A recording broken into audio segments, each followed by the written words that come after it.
3, 2, 1, let's go, let's go, let's go. Let's go. Império Bizantino, blá blá blá. Vamos à contextualização geral. Roma. Vamos tratar. Primeiro ponto que é importante se discutir: Império Bizantino é o Império Romano. Só que o Império Romano foi dividido. Império Romano do Ocidente e do Oriente, certo? Certo? Certo. Sim. Beleza.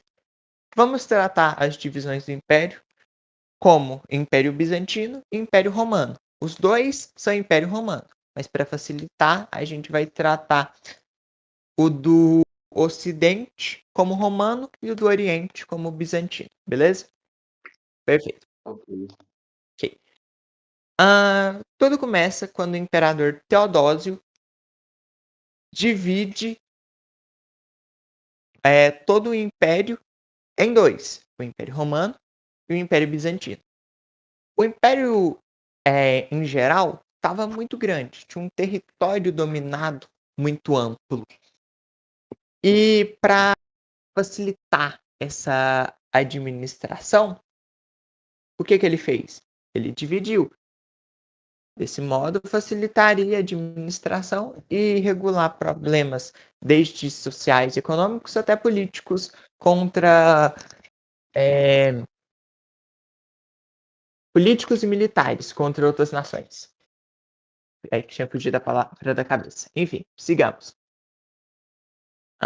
Beleza. E aí ele vai formar o Império Bizantino com capital em Constantinopla.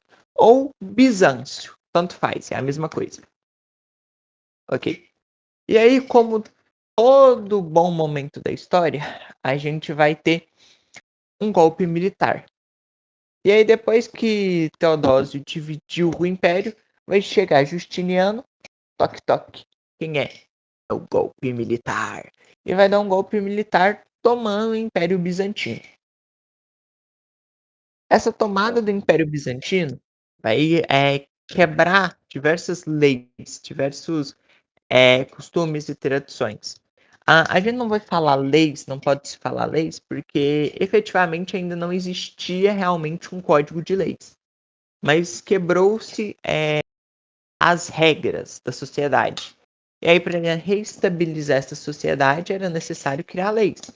E aqui foi criado o primeiro código de leis eficiente, que é usado até hoje.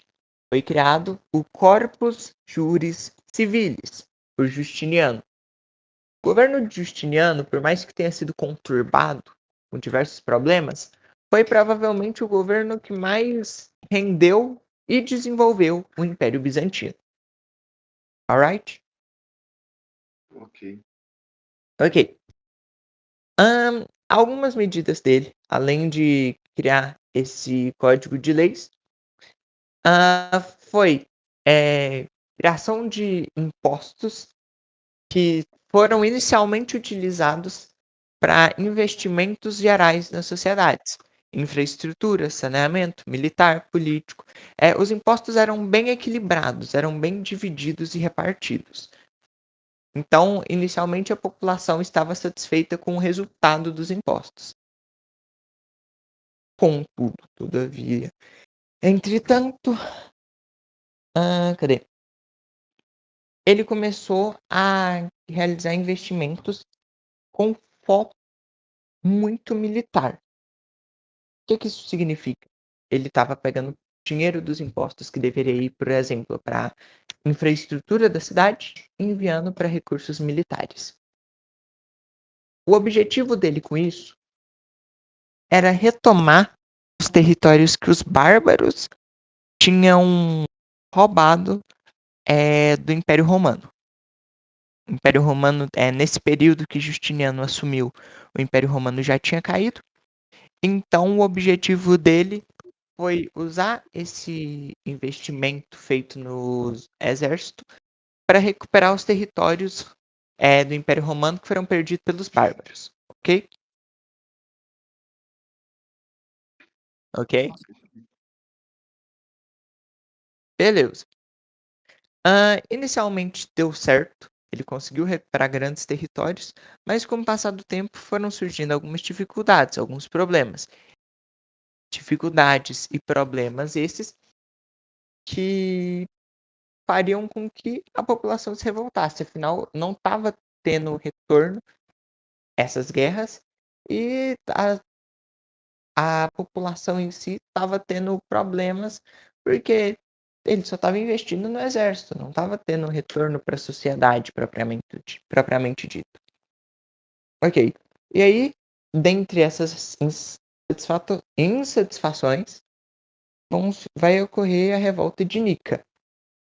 Basicamente, depois de uma discussão que teve no hipódromo de Bizâncio, ou de Constantinopla, vai acontecer que os grupos que estavam brigando vão trazer essa política que era só relacionada à corrida de cavalos, vai levar ela para um cunho político. E aí vai acontecer uma briga degeneralizada no lugar, na capital, e o imperador só viu uma forma racional de conter o caos que estava acontecendo. Quem arrisca dizer essa forma racional? Matar. Matar Parabéns. todo mundo, filho.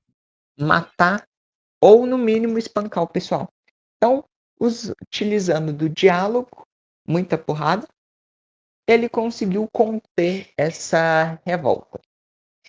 Mas com essa revolta foi basicamente o início para que outras revoltas começassem a surgir. Okay. Falando um pouco da sociedade e do governo, era uma sociedade estratificada. O que significa estratificada? Todo mundo já tem suas posições meio que já bem definidas. A gente pode resumir essas posições, como aristocratas, ou seja, os nobres, o clero, o pessoal que tinha algum cargo, alguma função dentro da igreja, comerciantes, artesãos, o cidadão livre que mora na cidade, os servos e os escravos. É uma definição simples que a gente pode dar sobre a população, certo? Aham. Ok. E o Estado era teocrático. O que quer dizer teocrático? Quer dizer que era uma teocracia. Então, uma teocracia é o líder político, militar e econômico também é líder religioso. Por isso eles vão adotar o Césaropapismo. Césaropapismo, que vem de César, o imperador, o nome que era dado ao imperador. Papismo, que vem de Papa, líder religioso. Césaropapismo, porque ao mesmo tempo que ele era César, o imperador, ele era o Papa, ele era o líder religioso. Inicialmente, antes do golpe realizado por Justiniano, Império Bizantino e Império Romano tinham a mesma religião, o mesmo comando religioso, que era dado pelo Papa na capital Roma. Todavia, o pessoal que estava ali em Bizâncio tinha relação próxima com outras culturas, com outros povos, com outros costumes, outras línguas, outras religiões. Então, com isso, eles começaram a, de certo modo, a perceber algumas coisas e quererem mudar coisas dentro da religião. Isso levou a uma desavença entre os governantes do Império Bizantino e o Papa. Desavença essa que vai gerar o cisma do Oriente, em que vai ser dividida a religião, formando então os católicos romanos, que seguiam ainda os princípios do Papa, e os católicos ortodoxos, que seguiam agora os princípios bizantinos. As desavenças aconteceram principalmente por questões culturais e doutrinárias, ou seja, pelas regras, pelos dogmas da igreja. Algumas das coisas aqui que a gente mais é acreditado que colaborou para essa separação são o monofisismo, que basicamente os ortodoxos acreditavam que Jesus só tinha natureza divina, enquanto os católicos romanos acreditavam que tinha natureza humana e divina. E a iconoclastia, em que os católicos ortodoxos acreditavam que os bizantinos, os ortodoxos bizantinos acreditavam que os romanos, em Roma, claro, estavam errados com o sistema de adoração de imagens. E aí, graças a essas discordâncias com o monofisismo e iconoclastia, ocorreu essa divisão. Ok? Ok. Sono. Tá, e aí ponto importante. Até hoje essa divisão existe. E o primeiro encontro oficial entre os representantes dessas instituições ocorreu em 2016. Alright. Cultura bizantina. Primeiro ponto. Os bizantinos sofreram muita influência oriental, principalmente dos árabes. A arte deles, que é o ponto principal da cultura a ser tratado, teve muita influência romana, afinal, eles ainda, até um tempo atrás estavam ligados com Roma. Teve muita influência grega, principalmente no último período da civilização grega, que foi o período helenístico, e oriental, ou seja, influência dos árabes. Tanta influência essa dos gregos, que o idioma adotado em todo o Império Romano era o latim. Mas o Império Bizantino, depois da separação e tudo mais, adotou o idioma grego, demonstrando a grande influência que os gregos ainda detinham sobre esses povos. Falando um pouco da arte, a arquitetura se destaca muito, tanto que a gente tem a catedral, a igreja de Santa Sofia, que foi construída também no governo de Justiniano. Igreja essa que, assim como a maioria dos outros edifícios da época, tinham muitas cúpulas, o telhado, o teto era em forma de cúpula, tinham muitas colunas e arcos. Além disso, uma coisa marcante também são os mosaicos, que eram sempre representados de frente para dar uma sensação de respeito, para meio que exaltar o reino. Esses mosaicos, essa arte, era uma espécie de propaganda para mostrar o quão forte, quão poderoso e influente era o império. Esses mosaicos geralmente eram planos e unidimensionais. Era como se você estivesse fazendo ele numa folha de papel. Economia do Império. O Império se baseava principalmente no comércio. Afinal, a localização dele era muito favorável para o comércio. Além disso, eles tinham o domínio do mar Mediterrâneo, que facilitava muito a realização de comércio. Então, graças a isso, eles conseguiram sustentar sua economia na venda, principalmente de tecidos, especiarias, joias, sedas, mel, vinho e escravos. Além disso, eles também praticavam a agricultura, mas a real fonte de dinheiro deles era pela comercialização. Ok? Ok. Ok. Queda Ok. de Constantinopla. Constantinopla estava em uma região muito boa, muito vantajosa para comércio e relação com povos estrangeiros.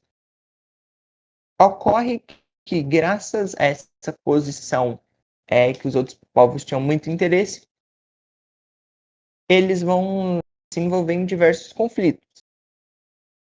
Juntando os conflitos que eles estavam se envolvendo, junto com a arrecadação de impostos que tinha sido reduzida, assim como os investimentos militares, o império vai ficar fraco.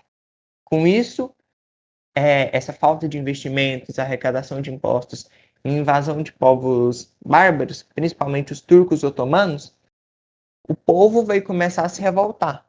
E isso vai estabilizar o império completamente, fazendo com que os turcos otomanos consigam invadir e tomassem Constantinopla. Ok? Ok.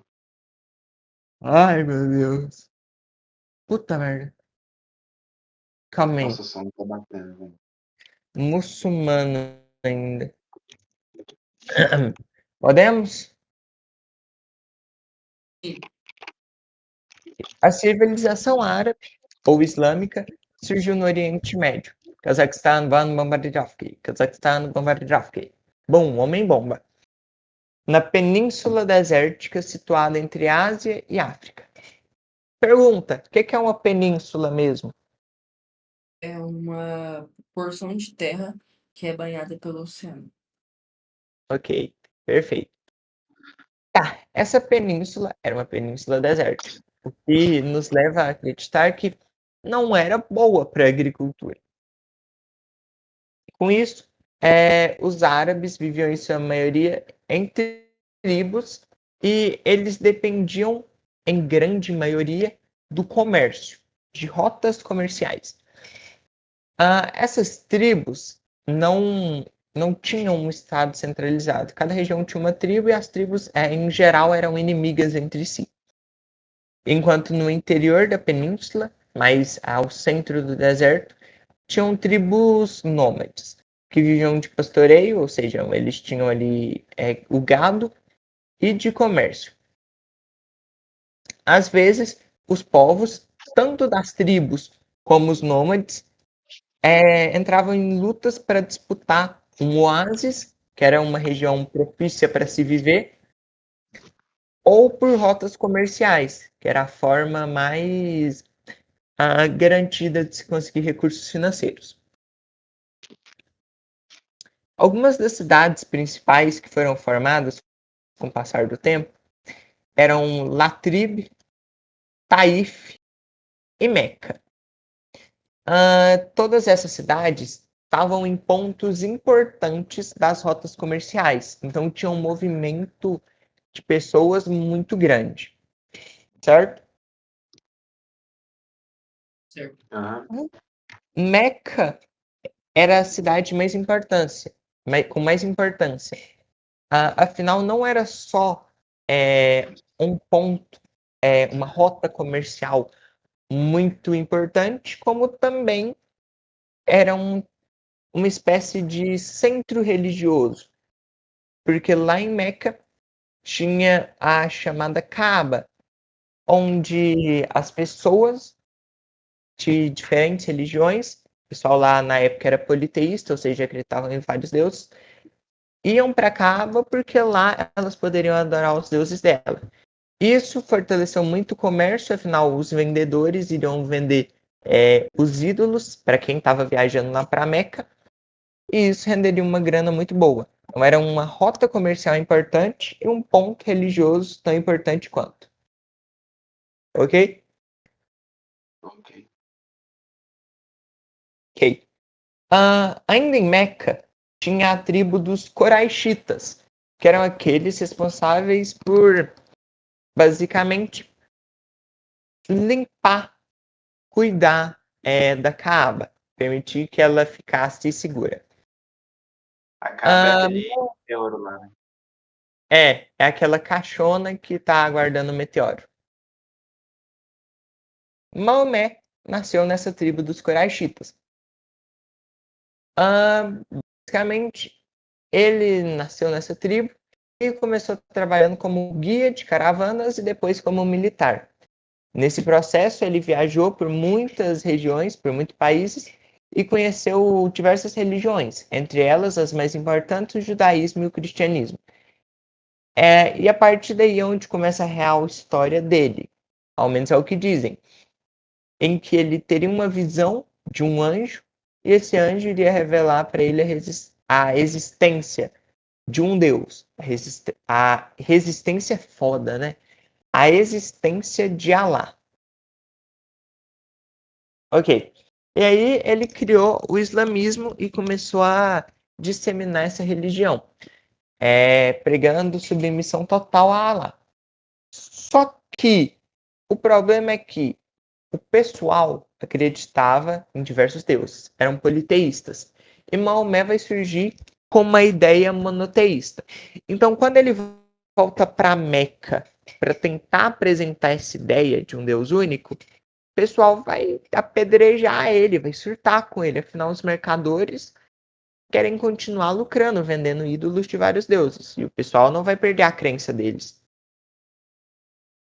Então ele vai ser atacado. O pessoal vai começar a atacar ele em Meca. E para isso ele vai ter que fugir. Fugir para onde? Você me pergunta. Ele vai fugir para cadê? Medina. Isso, ele vai fugir para Medina. Ou o nome original, Latrib. E aí lá, essa fuga dele para Medira vai se chamar Égira. Égira é o início do calendário islâmico. Ok? Tá certo. Ok. No caso, uma comparação. A gente está em 2025 depois de Cristo. No caso deles, eles estão ali em mais ou menos 1440 depois da Égira. Ok? Ok. Tá. Enquanto ele fugia, ele escreveu o Corão ou Alcorão. Não importa, pode ser tanto Corão como Alcorão. E nele tem os 5 pilares principais da religião deles.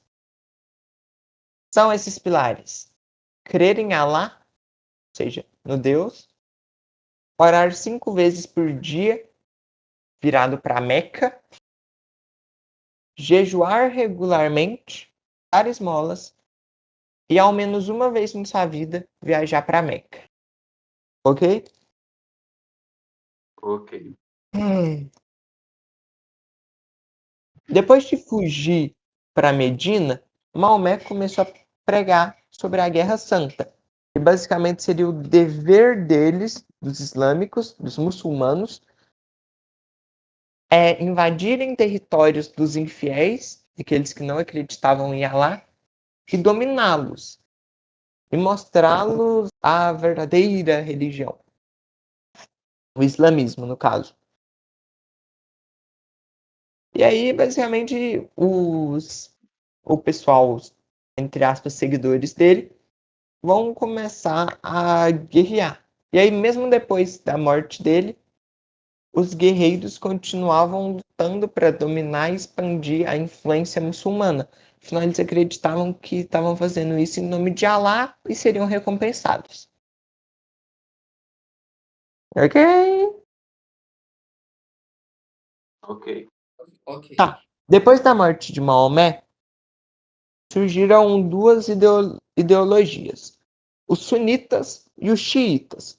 Os sunitas acreditavam que Maomé deveria ser substituído por alguém que fosse um fiel praticante da religião, por alguém dedicado à religião, caso amigo dele. E os xiitas eram mais radicais, eles acreditavam que deveria ser alguém da linhagem de Maomé, e não um seguidor fiel da religião. Tá. No final, quem venceu foram os sunitas, afinal eles eram a maioria, e eles deram origem aos califas, os sucessores de Maomé, que iriam continuar a liderança da religião. Tá. Observação importante é que por mais que eles avançassem muito e conseguiram bastantes territórios, eles acabavam respeitando a religião dos outros. Então, os muçulmanos eram um povo que respeitavam os costumes, respeitavam as tradições dos povos vencidos. Right. É isso. Terminamos. Só